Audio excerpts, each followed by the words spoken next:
Korea warned President Trump not to place any further sanctions on North Korea or Kim Jong-un surrounding supplies of oil.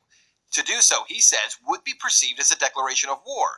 But if we're going to be honest, aren't all sanctions an act of war? And why are we putting sanctions on North Korea in the first place? Now, forget all the talking points you've heard over the past year. This is a reality check you're not going to get anywhere else. Reality Check with Ben Swann, powered by Dash Digital Cash.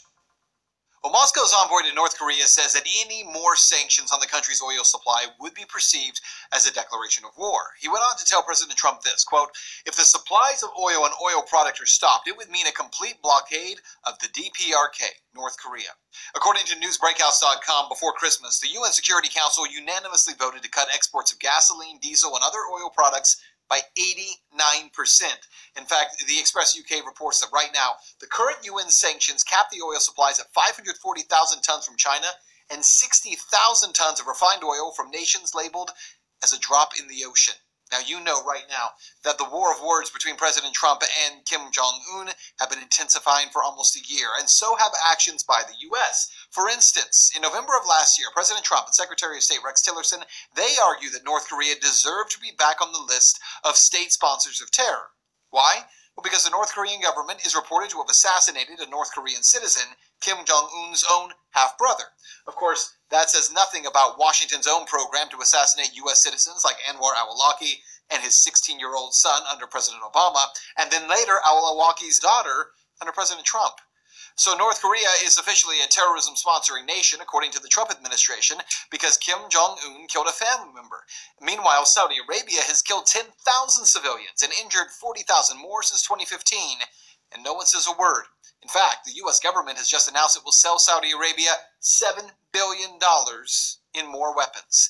The bottom line here, in reality, a state sponsor of terrorism designation, it has little to do with the actual support for global terrorism. As bad as the North Korean government actually is, and no doubt the North Korean government is terrible, the government of North Korea does not invade other countries, nor do we have reports of North Korea funding terror attacks around the world. The designation is a political one, allowing Washington to ramp up more aggression against North Korea. Part of the aggression? Sanctions, which are in and of themselves an act of war. Truthfully, though, sanctions aren't a war on military or government. They are a war on people.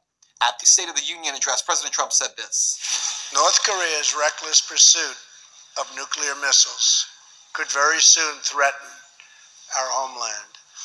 We are waging a campaign of maximum pressure to prevent that from ever happening.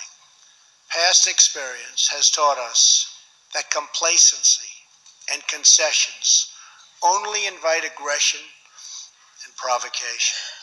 I will not repeat the mistakes of past administrations that got us into this very dangerous position." And then, of course, there was this moving moment with a North Korean defector. "Your great sacrifice is an inspiration to us all." So aggressive sanctions are the way to go, right? Well, extensive sanctions imposed on India and Pakistan did not deter them from acquiring a nuclear capability.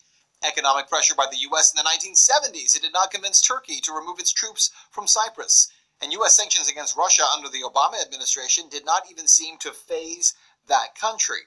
In fact, according to the Cato Institute, the most comprehensive study of sanctions found that they fail to achieve their goals in 66% of cases. And get this, in 79% of the cases, they fail to discourage military misadventurism.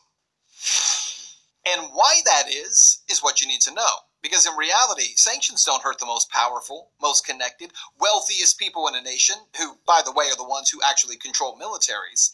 No, cutting off oil and crashing economies, weakening finance, creating a lack of food import, all those sanctions truly do is bruise and harm the people in that country who have no real control over whether there's a war or not.